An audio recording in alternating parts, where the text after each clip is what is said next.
I, 32F, have been grappling with a family crisis that's turned my world upside down. My sister Zoe, 28F, has always been the black sheep of our family, a role she seemed to embrace from a young age. Growing up in our small Midwestern town, Zoe and I couldn't have been more different. From the time she started elementary school, Zoe was a handful.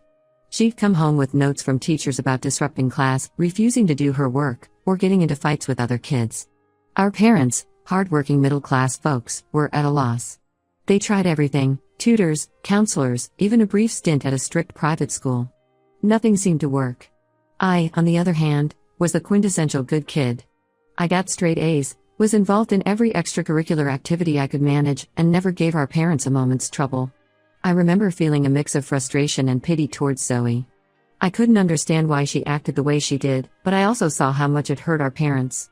As we entered our teenage years, the gap between us only widened. I was class president, captain of the debate team, and on track for a scholarship to a good college. Zoe was skipping school, experimenting with drugs, and running with a rough crowd. Our home became a battleground of shouting matches and slammed doors. Despite all this, I always tried to be there for Zoe. I'd cover for her when she snuck out, help her with homework when she actually bothered to do it, and listen to her rant about how unfair our parents were. I thought if I could just be a good enough sister, maybe I could help her turn things around. After high school, our paths diverged even further. I went off to college on a full ride, studied accounting, and met my now husband Mark, 34M, in my sophomore year. Mark was everything I'd ever wanted in a partner: kind, responsible, and ambitious. We dated all through college and got married a year after graduation. Zoe, meanwhile, dropped out of high school in her junior year. She bounced between minimum wage jobs, never keeping one for more than a few months. She'd show up at family dinners with a new boyfriend every few weeks, each one seeming worse than the last. It was during this time that her drug use escalated from casual to concerning. Our parents tried everything to help her. They paid for her to get her GED, which she never finished. They got her into a trade school program, which she dropped out of after 2 weeks. They even bought her a car so she could get to work reliably, but she totaled it within a month driving under the influence. Through all of this, I continued to try and support Zoe. I'd lend her money when she was short on rent, give her rides when she needed them, and listen to her problems. I thought maybe if I showed her enough support, she'd eventually get her act together. Looking back, I realize I was probably enabling her behavior just as much as our parents were. About 2 years ago, our family dynamic shifted again when our grandmother Rose, 85F, moved in with our parents. Grandma Rose had always been the heart of our family. She was the one who could smooth over arguments at family gatherings, who always had a warm hug and a plate of cookies ready when you needed them. When our grandfather passed away, it only made sense for her to move in with our parents. Grandma Rose had always had a soft spot for Zoe. Even when Zoe was at her worst, Grandma would defend her, saying she just needed time to find her way. She'd slip Zoe extra money or little gifts, always with a wink and a "don't tell your parents." I used to think it was sweet, but now I wonder if that unconditional support did more harm than good. Last month, everything came to a head. I got a frantic call from my mom on a Tuesday afternoon. I was at work, buried in spreadsheets, when my phone lit up with her number. As soon as I answered, I could tell something was terribly wrong. Mom was in tears, her voice shaking as she explained what had happened. Apparently, Grandma Rose's wedding ring and some other valuable jewelry had gone missing.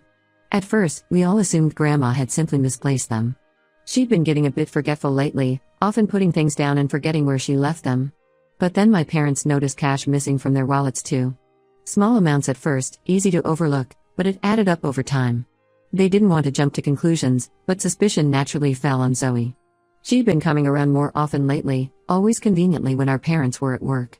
She claimed she was just visiting Grandma Rose, keeping her company. We all thought it was nice that she was finally showing some family responsibility. My parents set up a small camera in the living room, not telling Grandma Rose to avoid upsetting her. The next time Zoe came over, they caught her red-handed.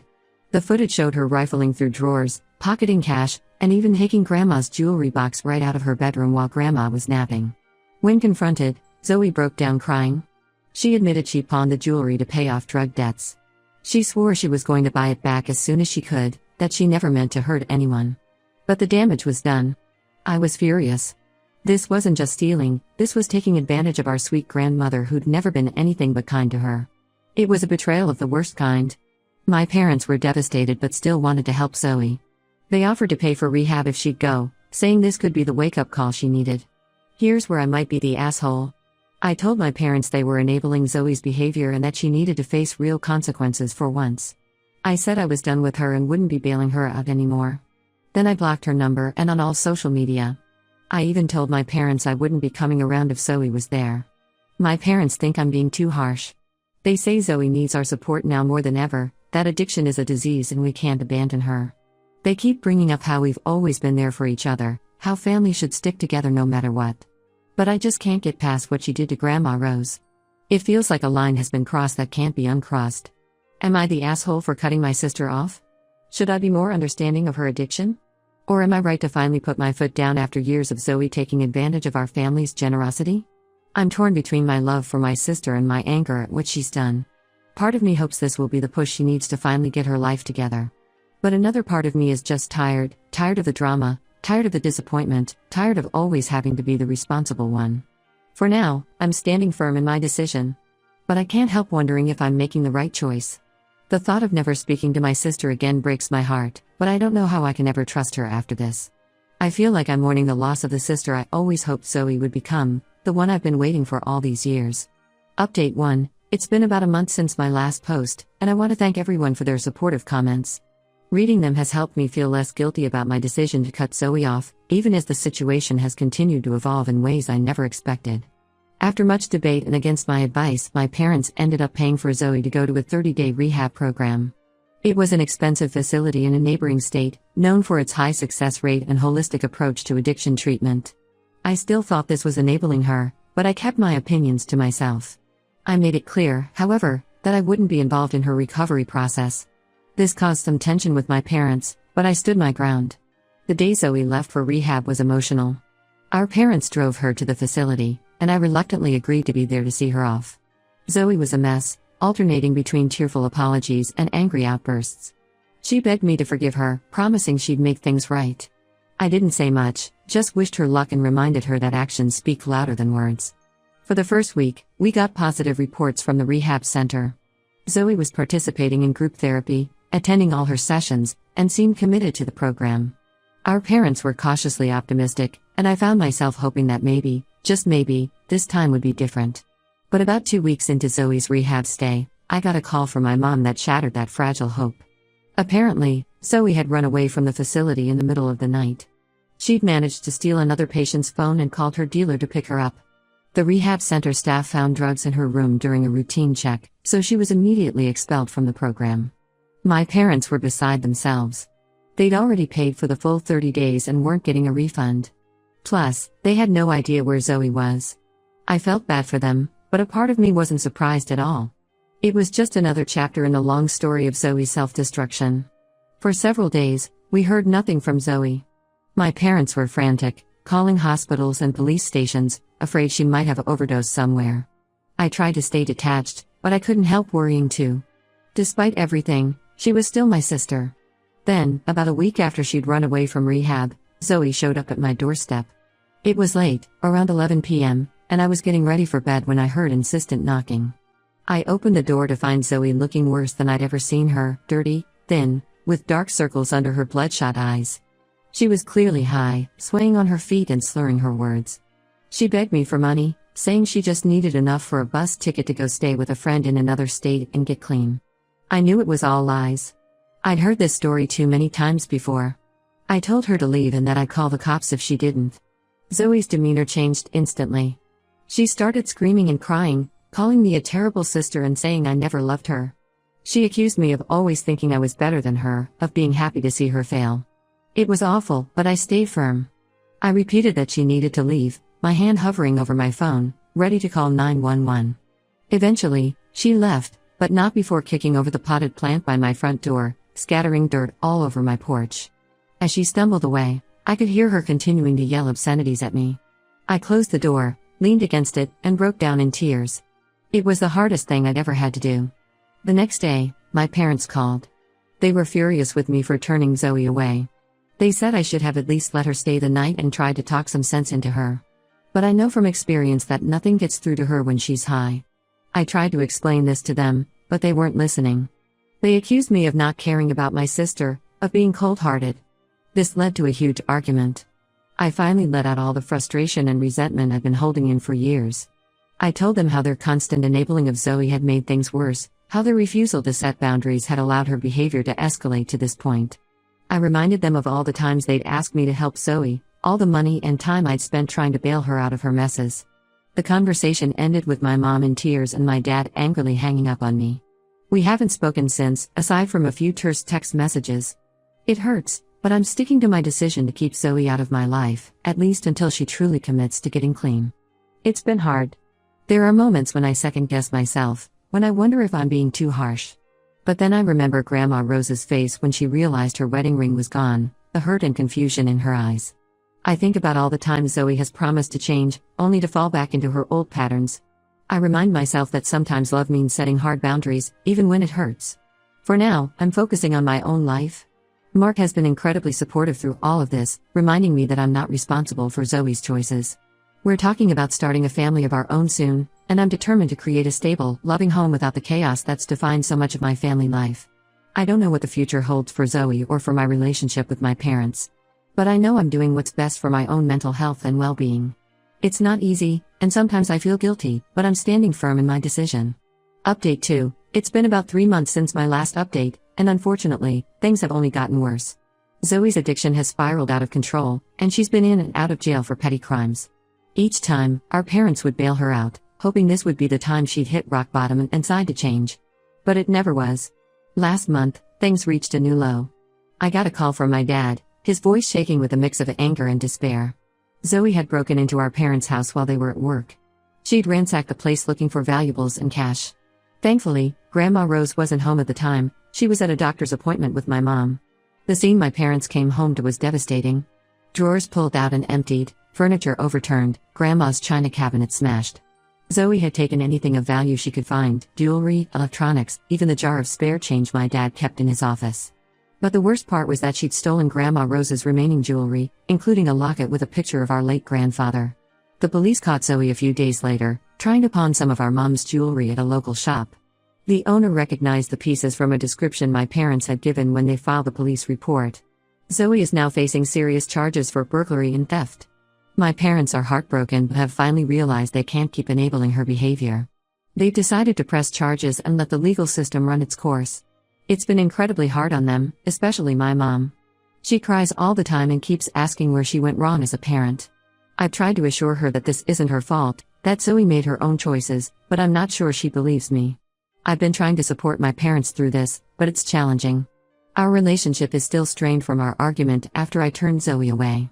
There's a part of me that wants to say I told you so, but I know that wouldn't help anything. Instead, I've been helping them beef up their home security and spending more time with Grandma Rose to keep her spirits up. Grandma Rose has been taking this all very hard. She doesn't fully understand what's happening due to her declining mental state, but she knows something is wrong. She keeps asking where Zoe is and why she doesn't visit anymore. It breaks my heart to see her confusion and sadness. Zoe's currently in jail awaiting trial. My parents visited her once, but they said she was belligerent and unrepentant. She blamed them for her problems and demanded they bail her out. When they refused, she accused them of never loving her and said she hoped they'd die before she got out. They haven't been back to see her since. I still haven't had any contact with Zoe and don't plan to. Some family members think I'm being cold-hearted, but I just can't bring myself to forgive her for what she's done to our family, especially Grandma Rose. The trust is completely broken, and I don't see how it can ever be repaired. This whole situation has been a nightmare, but I'm trying to stay strong for my parents and grandmother. It's not easy, but I know I'm doing the right thing by maintaining my boundaries. I've started seeing a therapist to help me process everything, and it's been really helpful. Mark and I are moving forward with our plans to start a family. We're in the early stages of trying to conceive, and it feels good to be focusing on building something positive. I'm determined that our children will grow up in a stable, loving environment, free from the chaos that's defined so much of my own family life.